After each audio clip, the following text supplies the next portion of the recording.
Goeiedag aan almal van julle. Dit is die 14 April, dis maandag. Wat 'n heerlike herfsdag het ons nie hier buite nie. Dit is absolute voorreg om hier in Suid-Afrika te bly en hierdie sonnetjie te geniet. Daar's hom niks so lekker as so wintersonnetjie as jy hom sit en 'n ou soppie eet nie, né? Ons sit so baie om voor dankbaar te wees. Ons moet dit nooit vergeet nie. Nou ja, vandag gaan ek vir julle lees. Gister het ek 'n bietjie gepraat oor die hele week wat van voor lê, die Palmsondag, waar die donkie oor die palms geloop het. Interessant, die donkie, het iemand my gister gesê, hoekom het Jesus nie 'n perd gevat nie? Want 'n perd behoort aan die konings, en Jesus het met 'n donkie gery. Is interessant. Hy het ingery in die stad om 'n statement te maak, en daai statement was nederig. Ek is nederig van hart, ek is sag van hart.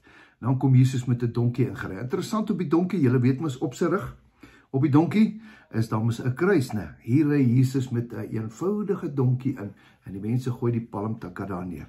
Baie interessant, 'n donkie, ons Jesus, ons koning. En dan gaan hy terugkom met 'n wit perd. Is dit nie so nie? Hulle praat van 'n perd. Jesus gaan met 'n perd terugkom as die koning. Hier het Jesus ingekom as die dienaar, en hy gaan terugkom as die koning om sy kinders te kom haal.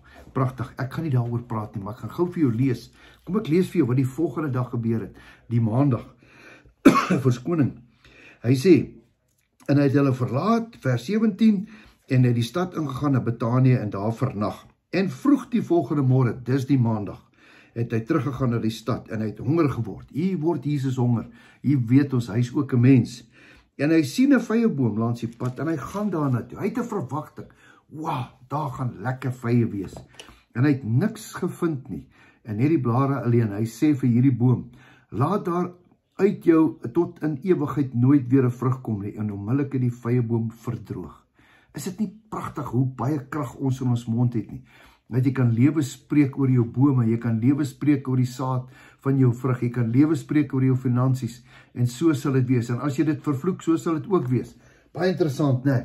Dat Jesus wys vir ons, dieselfde krag, sê die woord, verskoning wat Jesus uit die dode uit opgewek het, is ook binne in hom. Hoor nou mooi. En die disippels het sien, was hulle verwonderd en sê, hoe het die vyeboom so onmiddellik verdroog?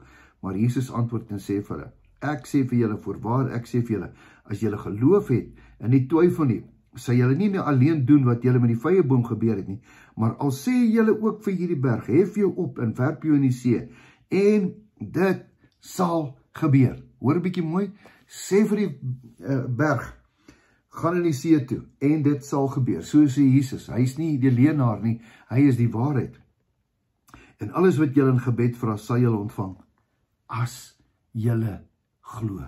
Wow, dis my boodskap. Ek wil nie eens verder gaan nie, daar is so baie goed.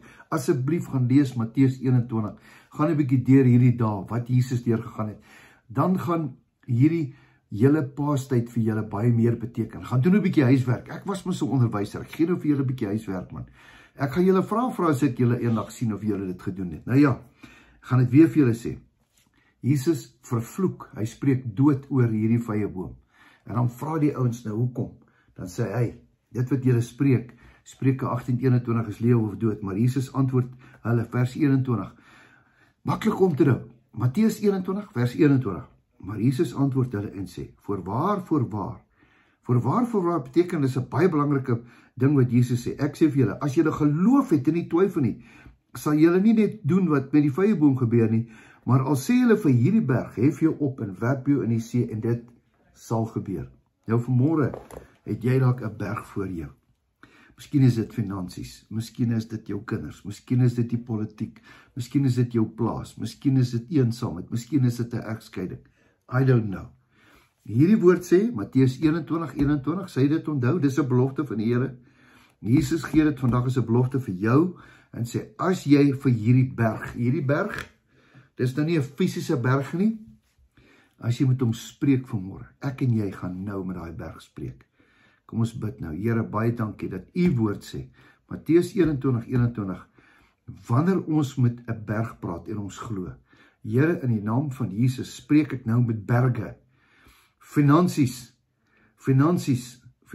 jy wat so voor ons staan, soos 'n groot berg, in die naam van Jesus, gaan in die see in, en die geld van die onregverdige, sê die woord, moet na ons toe kom.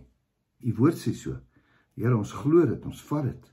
Ek kom nou na u toe met siekte, hierdie berg wat voor ons is, in die naam van Jesus, siekte gaan in die see in. En so sal dit wees, want ons glo dit. Vanmôre kom ons oor verhoudings, oor huwelike, oor probleme. In die naam van Jesus, gaan voor ons weg, en gaan in die see in. En so sal dit wees. Herstel, Here. Herstel, Here.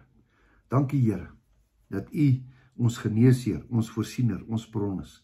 Ons loof en prys u naam. Amen. Mag jy 'n wonderlike geseënde maandag hê. En kom ons vat saam hierdie journey. Elke dag. Wees gereed, kry jou Bybel. En wanneer ons die woord vat, dan lees jy saam met my. Dit gaan soveel meer met jou hoor as jy dit hoor en jy sien dit en jy glo dit en jy sê dit. Spreek jou berg aan vandag. Ons het hom klaar aangespreek. Al wat jy kort, so 'n bietjie geloof. Nou ja, geseënde dag vir jou. Weet jou beste lê voor en weet dat liewe Jesus jou oneindiglik lief het. Jy gaan dit hierdie week gaan jy dit uitvind. Hy het sy lewe gegee vir jou as mens. Nie jou sondes het hy klaar mee gedeel. Jou siektes het hy gedeel.